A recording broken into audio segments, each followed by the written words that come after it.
അമ്മേ, കുറച്ചെന്തെങ്കിലും കഴിക്കമ്മേ.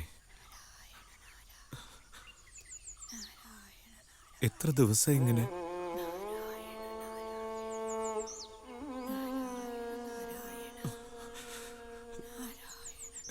എന്തെങ്കിലും ഒന്ന് പറയൂ അമ്മേ.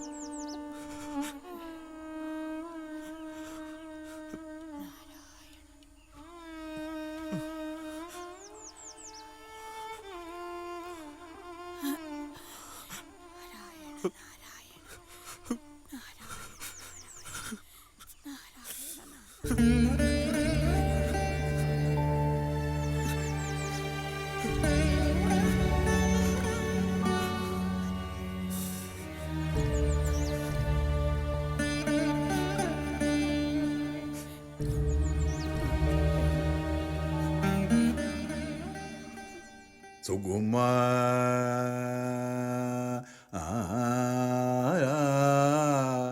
നന്ദ കുമാര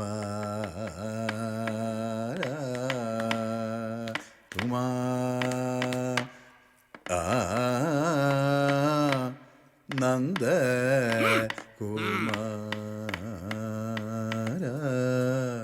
വരികരികിൽ മോദ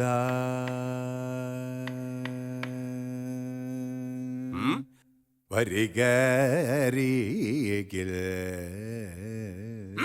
മോദ വരികരികിൽ മോദ. റോമി, കളരിക്ക് പുറത്തു പോവുക.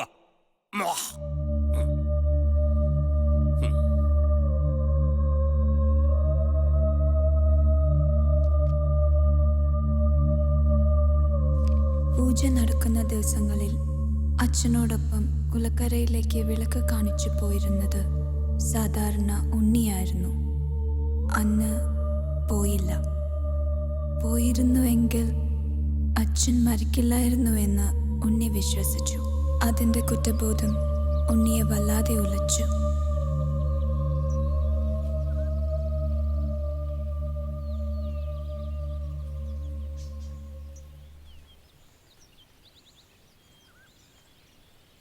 റോമിക്കറിയില്ല, തലമുറ തലമുറകളായി ശാപങ്ങൾ പിതൃസ്വത്തായി ഏറ്റുവാങ്ങിയ തറവാട എൻ്റെത്.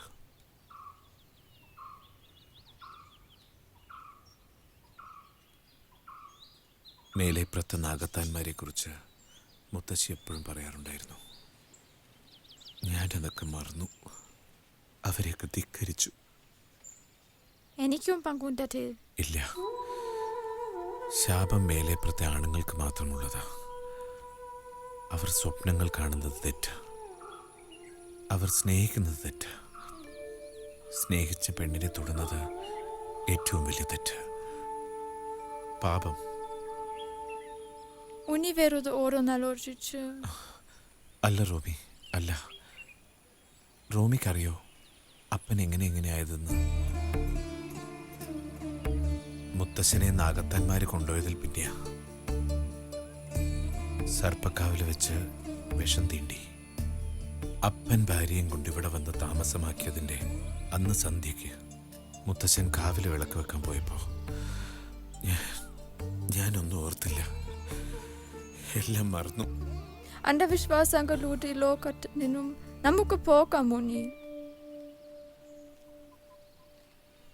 ഉണ്ണി, എൻ്റെ കൂടെ വരൂ ഫ്രാൻസിലേക്ക്. അവിടെ പ്രേമത്തിൻ്റെ ഒരു സാമ്രാജ്യം നമുക്ക് പണിയാം. അതിരു കൊള്ളില്ലാത്ത അതിഥികൾക്കപ്പുറത്തുള്ള ഒരു ലോകത്തിൽ നമുക്ക് ജീവിക്കാം. റോമി എന്തായി പറഞ്ഞു വരുന്നത്? അതെ ഉണ്ണി, ഞാനെല്ലാം തീരുമാനിച്ചു കഴിഞ്ഞു. അവിടെ നമുക്ക് ഒരു ഡാൻസ് സ്കൂൾ തുടങ്ങാം.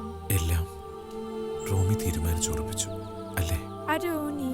പക്ഷേ എന്റെ അവസ്ഥ എന്താ റോമി മനസ്സിലാക്കാത്തത്? ഉണ്ണിയുടെ എല്ലാ അവസ്ഥയും അറിഞ്ഞുകൊണ്ട് ഞാൻ പറയാനത്. ഞാൻ എങ്ങനെ വരും റോമി? എന്റെ അമ്മ, വടക്കേ മുറിയിൽ സ്ഥിരബുദ്ധിയില്ലാതെ ചങ്ങലയിൽ കിടക്കുന്ന അപ്പൻ, ഇവരെയൊക്കെ വിട്ട് എനിക്കറിയായിരുന്നെങ്കിൽ എന്നേ പറഞ്ഞു തന്നേനെ ഞാനത്. ഇപ്പൊ ഒന്നേ പറയാൻ തോന്നുള്ളൂ. Please leave me alone, please. ഞാൻ വല്ലാത്ത അവസ്ഥയില്ല റോമി. കുറ്റബോധവും പാപബോധവും എന്നെ വല്ലാതെ അലട്ടുന്നു.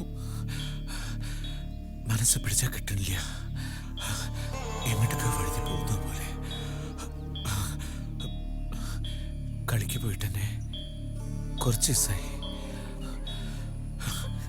എനിക്കാകെ പേടിയാവുക. ഉണ്ണി, ഞാൻ പോട്ടെ.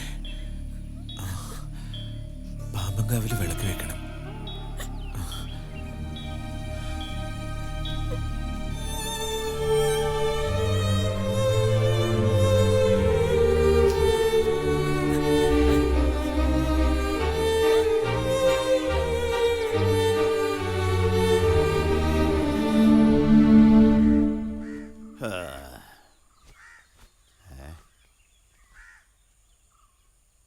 ആരും ഇല്ല ഇവിടെ.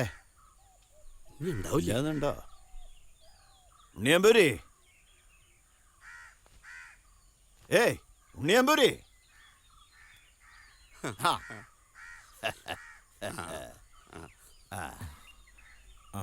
ആശാനോ?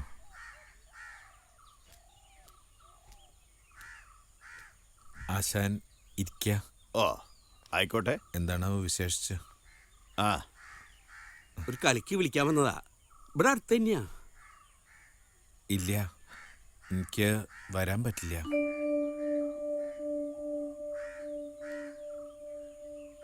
എനിക്ക് വേണ്ടപ്പെട്ട ആളുകളാണ്. ഉണ്ണികൃഷ്ണൻ വരണം. ഇപ്പോഴത്തെ ഒരു അവസ്ഥയിൽ എനിക്കെങ്ങോട്ടും വരാൻ കഴിയില്ല ആശാനെ. ആശാന്മാര് ശിഷ്യന്മാരോട് കൽപ്പിക്കാറാണ് പതിവ്. ഇനി അപേക്ഷിക്കണോ? അപേക്ഷിച്ചാലും വേണ്ടില്ല, ആജ്ഞാപിച്ചാലും വേണ്ടില്ല. എനിക്ക് വരാൻ പറ്റില്ല ആശാനെ. ഓ, വലിയ തിരക്കാച്ചാ വേണ്ടേനും. ദുര്യോധനവധാ കളിയെ എന്റെ ചുവന്ന താടി ഉണ്ണികൃഷ്ണന്റെ ഔദ്രഭീമനായ നന്നാവുമെന്ന് ഞാനാ ഇവരോട് പറഞ്ഞത്. തെറ്റയച്ചാ ക്ഷമിക്കുക. വരണോ?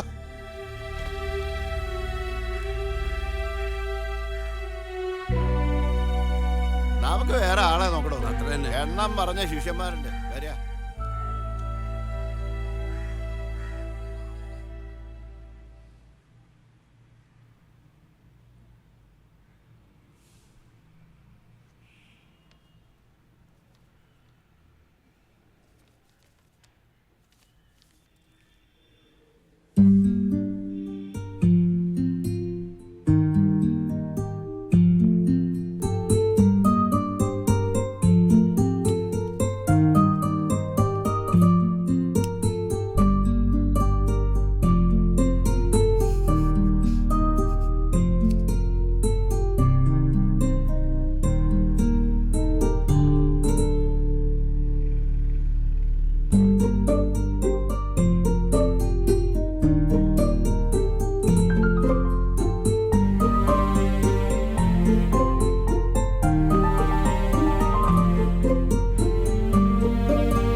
അമ്മെന്താ ആഹാരമൊക്കെ ഉപേക്ഷിച്ച് ദേഹത്യാഗം ചെയ്യാൻ നിശ്ചയിച്ചിരിക്കുക? മനസ്സുകൊണ്ട് ഞാൻ എന്നേ മരിച്ചു കഴിഞ്ഞിരിക്കണു ആശാനെ.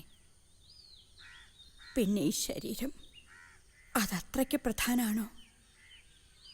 നടന്നതൊക്കെ നടന്നു. ഇനിയും മോനോടെന്തിനാ ഇങ്ങനെ ഒരു പ്രതികാരം പോലെ? പ്രതികാരോ? ഞാനാരാ അവനോട് പ്രതികാരം ചെയ്യാൻ? ചെറിയ കുട്ടിയാവുമ്പോഴേ കരുതി അച്ഛനേക്കാൾ കേമനാവുന്നൊക്കെ. ചിലപ്പോൾ ആയിട്ടുണ്ടാവും, ഞാനറിയാഞ്ഞിട്ടാവും. എല്ലാം എൻ്റെ തെറ്റാ. എത്ര തവണ ഏറ്റു പറഞ്ഞു ഞാൻ. ഇനിയും ഞാൻ എന്താ ചെയ്യേണ്ടതെന്ന് ആരെങ്കിലും ഒന്ന് പറഞ്ഞു തരിക. അമ്മയോ ആശാനോ?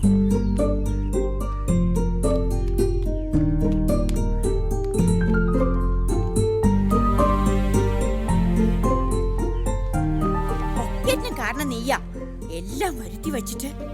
കെട്ടിത്തൂങ്ങി ചാവണോ ഞാൻ? അമ്മ പറയാ. വേണ്ട, അത് ഞാൻ ആയിക്കോളാം. നീ പോയിക്കോ ആ മദാമയുടെ കൂടെ. ഒരു അബദ്ധം പറ്റി, സമ്മതിച്ചു. ശപിച്ച് ശപിച്ച് ഞാൻ ഇല്ലാതാവും ആശാനെ. മടുത്തു, വയ്യ. ഇല്ലത്തിന്റെ അഭിമാനവും ശുദ്ധിയും പോണതിന് മുമ്പേ മരിക്കണമെന്നുണ്ടായിരുന്നു. വടക്കേറയിലെ ചങ്ങലയിൽ കിടക്കണ ഒരാളുണ്ടല്ലോ, അതിനെ വിചാരിക്കുമ്പോ നിർത്തുക രണ്ടാളും. എന്താ ഇത്? എനിക്ക് തോന്നണത് ഒരു ഫ്രഞ്ചുകാരി പെൺകുട്ടീനെ കല്യാണം കഴിച്ചു വെച്ചിട്ട് ഇല്ലത്തിന്റെ അഭിമാനം ശുദ്ധിയൊന്നും തകർന്നു പോവില്ലെന്നാ. പിന്നെ ആ കുട്ടിയുടെ കൂടെ ഫ്രാൻസിലേക്ക് പോണേനും എന്താ വിരോധം?